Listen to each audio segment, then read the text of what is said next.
किसानों के सम्मान में हम लोग गाजीपुर बॉर्डर रहेंगे। लेकिन जैसे ही सूचना पब्लिक हुई, सारे सिस्टम में हलचल होगी और तमाम लोग लग गए किसी तरह से रोका जाए। अब उन्हें बताया कि भीम आर्मी को रोकना मुश्किल ही नहीं, नामुमकिन है। तो भीम आर्मी को तो रोक नहीं पाए, ये तो इतिहास है। आप जानते हैं जब भीम आर्मी कहीं जाना चाहती तो पहुंच जाती है, और जहां पुलिस नहीं पहुंचती वहां सबसे पहले क्या पहुंचता है? भीम आर्मी। लेकिन रात में जब किसानों की बिजली काट दी और भारी पुलिस व्यवस्था करके पूरा सील कर दिया, तो मुझे लगा कि जो अंदाजा 7-8 महीने से रात 10:30 बजे मैंने ऐलान किया कि मैं नहीं आऊँ अगर उनकी बिजली ना काटी, क्योंकि वो लोग यहाँ के रहने वाले नहीं है, बाहर से आके यहाँ अपने आंदोलन को चला रहे हैं, तो उनके साथ कोई साजिश ना हो जाए, उनको कोई नुकसान ना हो जाए। 26 जनवरी को हुआ था, तो मैंने अपना फैसला बदला। मैंने सोचा कि मैं पार्टी के कार्यालय पे या कहीं और जहाँ दिल्ली की टीम का प्रोग्राम होगा तो मैं भी शामिल हो जाऊंगा एज ए कार्यकर्ता और अपने साथियों से वार्ता करूंगा। लेकिन हम आज़ादी का दिवस तो मना रहे हैं। यहाँ इस मंच पे उपस्थित ज़्यादातर साथियों के नाम तो मैं जानता हूँ, कुछ साथी ऐसे हैं जिनके नाम मैं नहीं जानता, लेकिन नाम से ज़्यादा इनका काम जो है ना वो यहाँ पहचान बनाता है। हमें सहारनपुर के रहने वाले, हम एक गांव के, छोटे से गांव के, और 8 लोगों का परिवार है हमारा। पहला 3 भाई 3 बहन और एक माँ पिताजी। उस परिवार से पिताजी हेडमास्टर थे तो संघर्ष सीखा, उनके दिखाए हुए दिए रास्ते सिद्धांतों पर चल के जीवन जीने का रास्ता मिला। और जैसी माँ यहाँ बैठी है, बहनें हमारी, ऐसी एक माँ वहाँ 3 बहनें, वो जो दिन रात चिंता करती हैं कि कहीं इसको कुछ हो ना जाए। लेकिन मैं उनको भी ये बात कह चुका हूँ कि ये आंदोलन है, इसमें कुर्बानी तो देनी पड़ेगी। तो मुझे कल कुछ हो जाए तो जो बाकी 2 भाई हैं उनको ही आप सब कुछ समझ लेना, लेकिन इस आंदोलन को लड़ने से अब पीछे नहीं हटा जा सकता।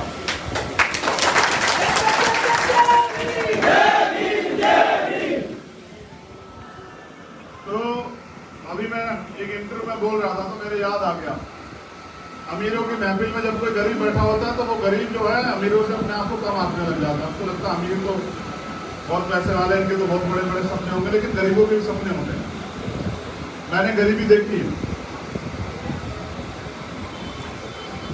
मेरी माँ जो है खेत में से घास काट के लाया करती थी, उस घास को अपने पशु को खिला के जो दूध तैयार होता था उस दूध को बेच के जो है ना हमारी माँ ने हमें पढ़ा।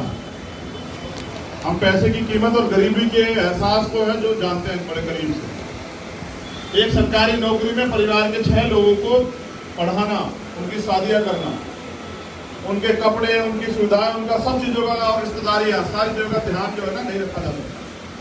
तो जैसे मेरे पिताजी ने मेहनत की, ऐसे हमारी माँ ने भी मेहनत की, और हर उस माँ ने मेहनत की जो यहाँ बैठी हुई बहन ने अपने भाई के सपनों को पूरा करने के लिए, अपने बेटे के सपने को पूरा करने के लिए, कई बार उसने जो है ना एक टाइम रोटी नहीं खाई होगी, भूखी रही होगी, लेकिन उसने जो अपने बच्चों को अच्छा खाना दिया होगा। और ये जो मैंने झेला, अकेले मैंने नहीं झेला, ये पूरे समाज के वंचित वर्ग के सब लोगों ने झेला। 90% कोई अमीर पैदा नहीं हुआ यहाँ, क्योंकि कोई रास्ता ही नहीं था भाई। जब जिनको धन रखने का अधिकार नहीं था, घर बनाने का अधिकार नहीं था संविधान से पहले, जिनको नौकरी करने का अधिकार नहीं था, वो बेचारे क्या रखते। तो कहीं ना कहीं हर व्यक्ति ने, ये नौजवान यहाँ खड़े हुए, झेला है कि जेब में पैसे हो तो नहीं होते, लेकिन भूख लग रही होती, कहीं गया हुआ होता है तो अपने पेट को जो है ना पानी पी के सिकोड़ लेता है और सोचता घर जाके खा लूंगा। कई बार ऐसा होगा कि भूखे भी रहना पड़ा होगा बाहर जाके। तो मैं तो इस दर्द को समझता हूँ, लेकिन आज इस दर्द से भी एक बड़ा दर्द मेरे अंदर, और वो दर्द है गुलामी का। हम आज़ादी का साल मना रहे हैं, लेकिन यहाँ आज़ादी है कहाँ? क्या आप लोग आज़ाद हैं? नहीं।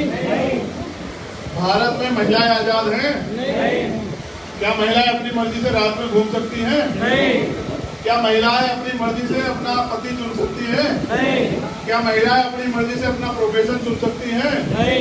क्या महिलाएं आज के समय में इस देश में जहां महिलाएं आधी आबादी है और उनको सारे अधिकार भी हैं, क्या वो अपनी मर्जी से कोई निर्णय ले सकती हैं? नहीं। वो कभी गुलाम होती है पति की, कभी पिता के, कभी भाई के, अभी जो है बच्चों के जो कहे बस वही उसको करना पड़ता है। ये जिंदगी हो रही। पति कह रहे कि जाना है कहीं तो चली जाए, कि नहीं जाना तो नहीं जाना है, तो कोई सपना हो। अगर बाप ने कहा कि इतना ही पढ़ना है तो उतना ही पढ़ेगी, उससे ज्यादा चाहे कितना भी सपना हो सब जीरो। जहाँ जिस खूंटे से बांध देना, हमारे यहाँ तो गांव में खूंटे से बांधना कहते हैं कि जहाँ परिवार के लोग शादी तय कर देते हैं, उसका कोई सपना नहीं है कि वो लड़का शराब पीता है, नशा करता है, या उसके अंदर कोई और है, या वो लड़का जो कमाता नहीं कमाता, जो माँ बाप ने तय कर दिया उसको अपनी किस्मत मान के महिलाएं जो अपने जीवन को जीते थे। ये जीवन थोड़ा ही है, इसको हम आज़ादी का जीवन नहीं कह सकते। आज़ादी तो वो होती है कि व्यक्ति में अपने सपने चुनने का अधिकार, कि वो जब तक पढ़ना चाहे पढ़े, जब उसका मन हो जिससे चाहे शादी करे, और वो चाहे तो नौकरी करे, चाहे तो अपना जो है घर के काम करे, तो चाहे वो रात को कैसे कपड़े पहन के पूरी उससे निकल जाए। दिल्ली में तो नहीं निकल पाती आज महिला।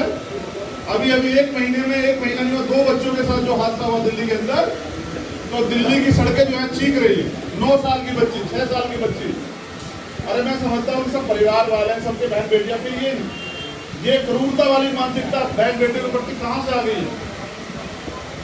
और ये अगर सोच आई है कि ये गरीब लोग हैं या जाति से कमजोर वर्ग के लोग हैं, तो ये जो गलतफहमी दूर हो जाएगी। यहाँ बहुत बड़ा समाज रहता है, बहुजन समाज, और अगर जो ऐसे नहीं मानेगा उसको जूता बजा बजा कर ठीक कर देंगे, ऐसा कुछ नहीं। लेकिन मैं ये भी सोचता हूँ कि नौजवानों को आजादी है नहीं। नौजवान बोल नहीं सकता है, नौजवान रोजगार नहीं कर सकता है, नौजवान अन्याय के खिलाफ लड़ने जाएगा, मुकदमा हो जाएगा, जेल भेज देंगे, लाठी बजा देंगे। नौजवान जो है पढ़ सकता है, लेकिन उसके सपने हैं हायर स्टडीज के, उसके सपने विदेश जाके पढ़ने के, लेकिन कहाँ आजादी है। एक तरफ बड़े महंगे महंगे स्कूल, एक तरफ जो है सस्ते स्कूल सरकारी, एक तरफ पढ़ाई नहीं है और एक तरफ पढ़ाई है तो पैसा चाहिए। तो कहाँ सपने हैं? पैसा किसके पास है? यहाँ गरीबों के पास। वो कहाँ से पढ़ा देंगे? विदेश में कैसे भेजेंगे अपने बच्चों को? तो सपने तो हैं उनके देश की आज़ादी की लड़ाई लड़ने के, देश में तमाम तरह की जो गुलामी है उसको दूर करने के, लेकिन करेंगे कैसे? उनको तो अवसर ही नहीं मिल रहा है। तो ना नौजवान, ना अगर मैं जातियों की बात करूं तो दलितों को आज़ादी नहीं है। क्या दलित इस देश में स्वतंत्र हैं? नहीं। ना दलित स्वतंत्र, ना मुसलमान स्वतंत्र, ना पिछड़े वर्ग के लोग स्वतंत्र, ना आदिवासी स्वतंत्र। और मैं समझता हूँ कोई वर्ग स्वतंत्र नहीं, वही स्वतंत्र है जिसके पास सत्ता। वो कहते हैं ना गांव में कहावत, जिसकी लाठी उसकी भैंस। तो जिसका राज है वो स्वतंत्र है, बाकी सब गुलाम। आज क्या किसान स्वतंत्र है? नहीं। क्या अपनी फसल के दाम खुद तय कर सकता है? नहीं। इसीलिए अगर तय कर सकता तो यहाँ थोड़े बैठता। आंदोलन क्यों कर रहा है? इसी गुलामी के खिलाफ आंदोलन कर रहा है। तो जिस आजादी को आप आजादी समझ रहे हैं वो आजादी अधूरी।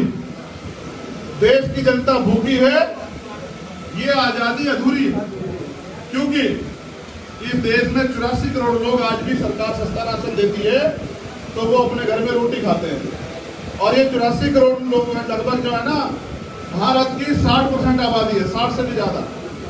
अब आप समझिए, जिस देश में 84% लोग भोजन के लिए सरकार पर डिपेंड हो, तो वो अपने सपने को जी सकते हैं? जहां आजादी की बात है वहां एक तरफ अमीर है, 10% लोग इतने अमीर हैं कि वो चाहे तो 90% गरीबों को खरीद रहे, और 90% लोग इतने गरीब हैं कि वो रोटी के लिए भी रोज भिड़ते हैं, मेहनत मजदूरी करते हैं, साहूकार जमींदार पैसे नहीं देता, कंपनियों में काम करते हैं, मालिक जो है तनख्वाह नहीं देता, सड़क पे जाते हैं तो पुलिस लाठी बजा देती है।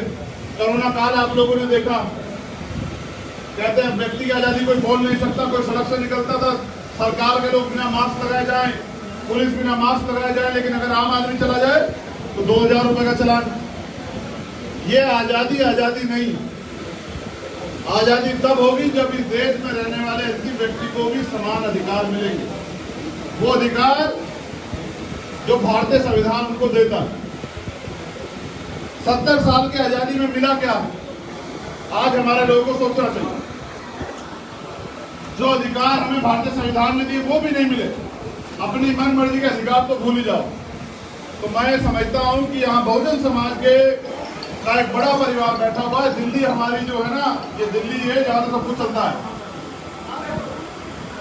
सारी चाबियां दिल्ली के पास है। और अगर आप अपनी गुलामी से मुक्ति चाहते हैं जो परेशानियां आपके जीवन में है, चाहे रोटी की है, चाहे कपड़े की है, चाहे मकान की है, वो कोई भी परेशानी, चाहे एजुकेशन की है, चाहे अच्छे स्वास्थ्य के इलाज की है, चाहे रोजगार की है, चाहे न्याय की है, वो सारी चाबी आपके पास है। अगर आप अपने वोट का सही प्रयोग करते हो तो मस्त तुम्हारा राज आ जाएगा। जिसका राज होता है उसको किसी के पास जाना नहीं पड़ता अपनी मदद के लिए, वो अपने आप ही जो है ना सारे कानून बना देता है। क्या यहाँ सफाई कर्मचारियों को आजादी है? अगर किसी ने ठेकेदार ने कुछ दे दिया ग्लव्स लो तो पहन लो, वरना आज भी ये ऐसा देश है भारत जहां आज भी सर पे मैला ढोया जाता है। आज भी हमारे समाज की महिला गांव में सर पर मैला ढोती है। ये भारत है और कहते हैं भारत विश्व गुरु बन गया, इसकी तरक्की होगी, नया भारत बन गया, ये हो गया वो गया। प्रधानमंत्री लाल किले से बहुत बड़ी बड़ी बातें कर रहे हैं। मैं ये पूछना चाहता हूं कि इस देश में मैं 30 करोड़ दलितों की तरफ से प्रधानमंत्री से पूछना चाहता हूं कि जिस देश में आज भी हमारे लोग सर पर मैला उठा रहे हो, जिस देश में आज भी हमारे लोग सीवर में उतर के जो अपनी जान खो रहे हो, उस देश में किस आजादी की बात कर रहे हैं आप? किस आजादी में हम कहाँ हैं? हमारे लोग सीवर में उतरते और मर जाते हैं। आज ये दिल्ली की जो सरकार है अरविंद केजरीवाल जी की, जब इनको मुआवजा देने की बात आती है तो इनका जातिवाद पूरा जाग जाता है। दलितों को मुआवजा देना हो तो अलग तरह की बात, और अगर अपनी जाति के लोगों को मुआवजा देना हो, अपने वर्ग के लोगों को मुआवजा देना हो तो अलग तरह की बात। उनके लिए मुआवजे की राशि 1 करोड़ और दलितों के लिए 1 लाख मिलेगी। अगर लड़ भिड़ लेंगे तो 10 लाख रुपए मिलेंगे। ये गैर बराबरी जो हमारे लोग जो है ना, मैं एक कहानी और सुना देता हूँ। मैं पिछली बार जब ये विक्की को हमने लड़ाया ना उपचुनाव, तब मैं आया था तो मैंने महसूस किया कि हमारे लोग फ्री पे बहुत उलझे हुए हैं कि फ्री मिल रहा है।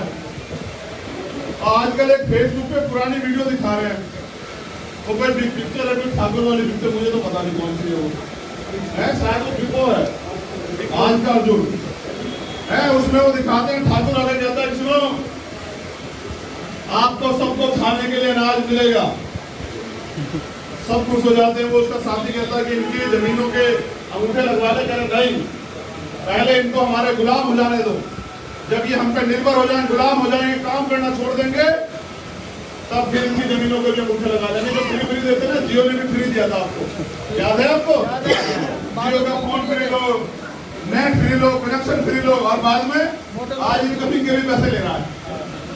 ये जो फ्री का चक्कर में देखेंगे, सब चीज को भी देखेंगे, लेकिन हमारे लोगों को रोजगार तो नहीं दे रहे हो। हम 1000 रुपए सिलेंडर भी चलाए करवा देना चाहे जाके, समझ रहे हो? तो हमारे लोग जो हैं इस देश को चलाने के लिए हमेशा मदद करते हैं। भूखे पेट रह के भी कोरोना काल में कोरोना वॉरियर्स का भूखे पेट रहे, अपनी जान गंवा दी, लेकिन हमारे लोगों ने ये इस देश को आगे बढ़ाने की लड़ाई नहीं जाने दी। सब लोग कोरोना में डर के घर पड़े हुए थे। हमारे सफाई कर्मचारी का जो समाज है ना, वो सड़कों पे लोगों की गंदगियां उठा रहा था, लेकिन ये इतनी गंदी मानसिकता के लोग हैं कि ये जातिवाद और तमाम तरह की चीजों से बाहर नहीं आने वाले। ये उस कुत्ते बिल्ली बकरी को तो प्यार करते हैं जिसके अंदर दिमाग नहीं, जिसको ये नहीं पता कि अच्छा क्या बुरा क्या, लेकिन इंसान से नफरत करते हैं। आप इस देश में प्रधानमंत्री बन जाओ, राष्ट्रपति बन जाओ, IAS IPS बन जाओ, लेकिन जब जाति की बात आएगी तो मुझे ओम प्रकाश वाल्मीकि याद आ जाएंगे। उनकी जो वो किताब है झूठन, वो याद आ जाएगी। तो मैं समझता हूं कि ये आजादी अधूरी है। अधूरी आजादी में हमारे लोग कहीं नहीं है, वंचित वर्ग के लोग कहीं नहीं है, बहुजन समाज के लोग कहीं नहीं है।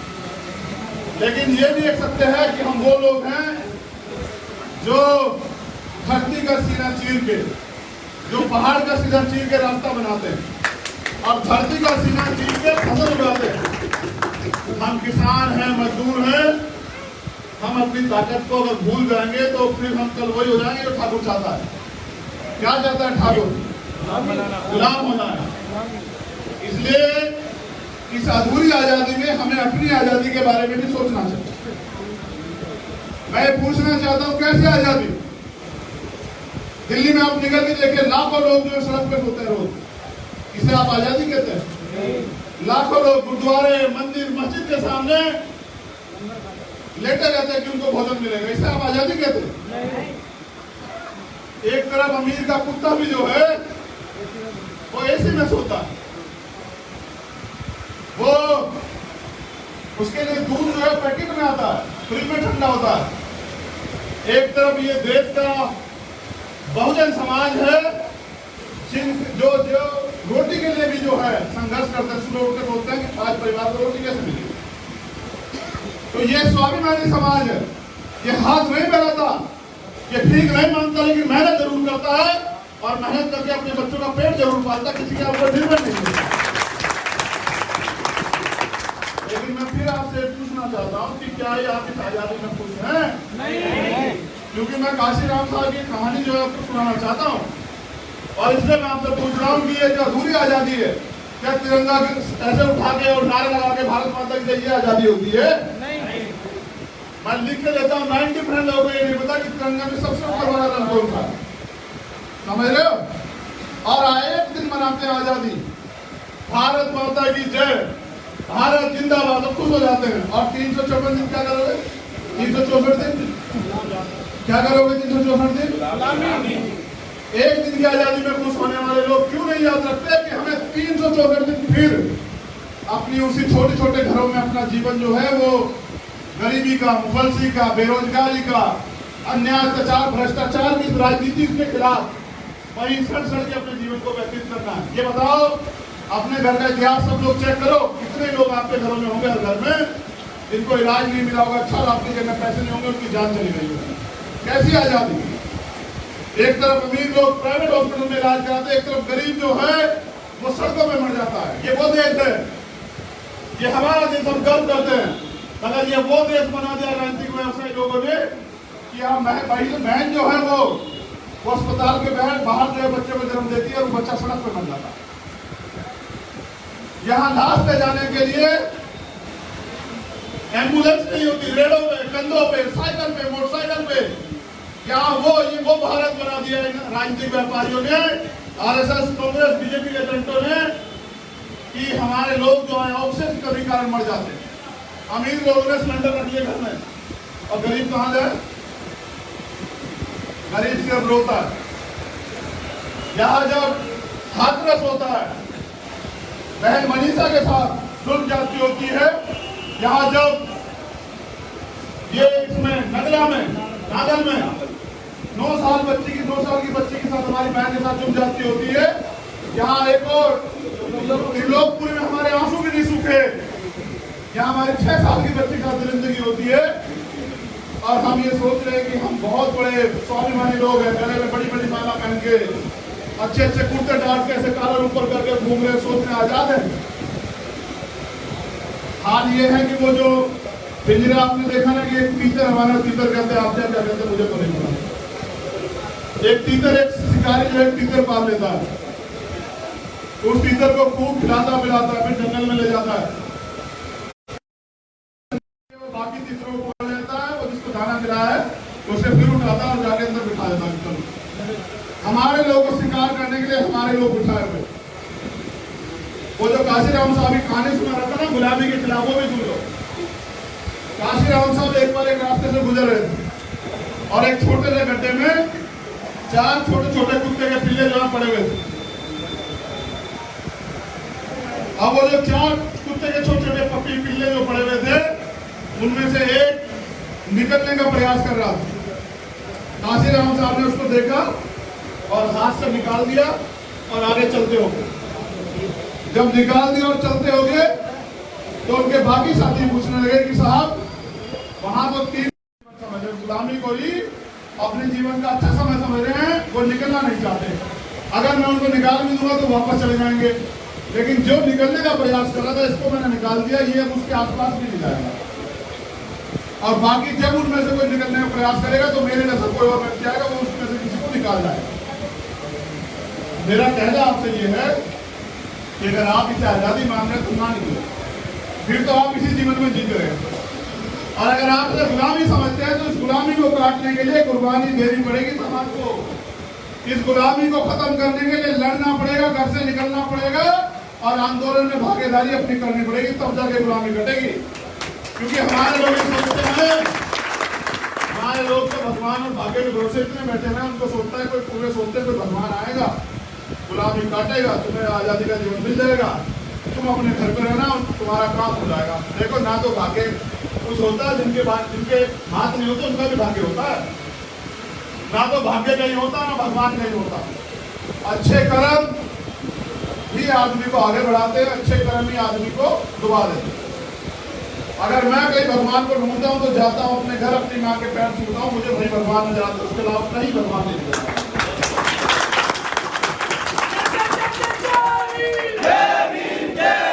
और ऐसे ही मैं अपने पिता में भगवान देखा करता था, आज वो हमारे बीच नहीं, तो मैं तो अपने भगवान को भी नहीं बचा पाया, वो भी चले गए दुनिया से। मैं समझता हूँ कि आपको भी इस गुलामी की जंजीरों को काटना पड़ेगा। मैं आज ही साथियों को समझा रहा था, मुझसे कह रहे थे कि वहां चलना बाबा साहब की मूर्तियों पे और वहां माल्यार्पण करना। मैं इनसे पूछ रहा था, भाई ये बताओ, बाबा साहब तो खुद कह के गए कि मुझे मूर्तियों में घूमने की जरूरत नहीं है, मैं किताबों में हूँ, आप मुझे किताबों में पढ़ो, अपने मेरे विचारों को सुनो, जीवन में आत्मसात करो, मेरे विचारों में चल के अपने जीवन में बदलाव करो। और आप बाबा साहब को धोखा देकर उनकी मूर्ति को माला पहना के नतमस्तक होकर अपने आप को गौरवान्वित कर रहे हैं, तो आप भी तो बाबा साहब के मिशन को धोखा ही कर रहे हो। मैं आपके आस्था कौन है, और हमें ये भी समझना पड़ेगा खाली नाम कि अपने प्रोग्राम को कैसे सफल बनाना होता। मैं धन्यवाद देता हूँ केरी सिद्दीकी जी का, और मैं धन्यवाद देता हूँ हमारे आजाद समाज पार्टी के प्रभारी राकेश कसाना जी का। हमारा जो कार्यालय है वहाँ उसके जो देख रेख करते कार्यालय सचिव जो है आर.के. अम्बेडकर जी, मैं उनका भी धन्यवाद करता हूँ। मैं सापला जी का भी धन्यवाद करता हूँ, जिन्होंने जिस दिन से वो आंदोलन में आए थे उस दिन से वो आंदोलन में लगातार सक्रिय, वो उम्र की परवाह नहीं कर रहे। मैं धन्यवाद देता हूँ अतर सिंह जी का भी, और मैं धन्यवाद देता हूँ रमेश चंद्रा जी का भी। मैं धन्यवाद देता हूँ आजाद समाज पार्टी उत्तर प्रदेश के प्रवक्ता सूरज कुमार बोस जी का भी, हमारे छोटे भाई और विक्की पाटिल जी नौजवान नेता हमारे, मैं उनका भी धन्यवाद देता हूँ। मनोज बेस जी जो हमारे जिला अध्यक्ष यहाँ कहाँ है, मैं उनका भी धन्यवाद देता हूँ, वो हमारे कर्मचारी। यहाँ हमारे साथ दाहिनी बाजू पे बाई बाजू पे बैठे आजाद समाज पार्टी के राष्ट्रीय कोर कमेटी के साथी हमारे भाई उत्तर प्रदेश में कई संभाग के प्रभारी भाई रविंद्र कुमार भाटी जी का भी मैं धन्यवाद करता हूँ। यहाँ इस मंच पर उपस्थित भीम आर्मी के राष्ट्रीय कोषाध्यक्ष भाई हरपाल सिंह वाल्मीकि जी का भी मैं धन्यवाद करता हूँ। यहाँ इस मंच पर उपस्थित आजाद समाज पार्टी के राष्ट्रीय कोर कमेटी के साथी भाई गुलजार सिद्दीकी का मैं धन्यवाद करता हूँ। इसी क्रम में भीम आर्मी के राष्ट्रीय प्रवक्ता और एक कर्मठ जुझारू अम्बेडकरवादी नेता भाई घनश्याम नागर जी का भी मैं धन्यवाद करता हूँ। यहाँ निमेश बेनीवाल जी भी हैं, वो भी हमारे कर्मठ साथी, मैं उनका भी धन्यवाद करता हूँ। और यहाँ साथियों की तो कमी नहीं है, ये प्रीत और वो अभिषेक और ये भतीजा और भांजा तमाम पूरा जो है ना, ये परिवार है। कोई सुमित है, आज जो आज के आगे वीरेंद्र कहाँ है? ये सर हाँ वीरेंद्र, अच्छा वीरेंद्र और जो राजकुमार जी जो हैं, जिन्होंने हमें यहाँ भोजन भी कराया, उनका भी मैं बहुत बहुत धन्यवाद करता हूँ। ऐसे कर्मठ साथियों की वजह से आज उत्तर प्रदेश में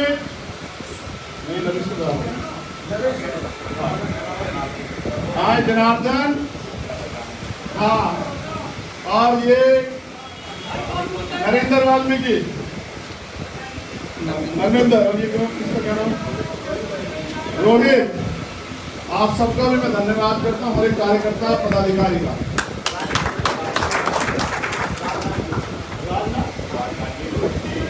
राजनाथ, हमारा राजनाथ पता नहीं कब जाके दिल्ली बैठेगा। हम तो सोचते हैं कि हमारा राजनाथ दिल्ली का कब्जा कर ले, तो मैं आप सभी का धन्यवाद करता हूँ, लेकिन मैं आपसे एक सवाल में आपके बीच छोड़ के जाना चाहता हूँ भाई। हमारा छोटा भाई नितिन भी यहाँ है, हाँ हमारी बहन सीमा भी यहाँ है,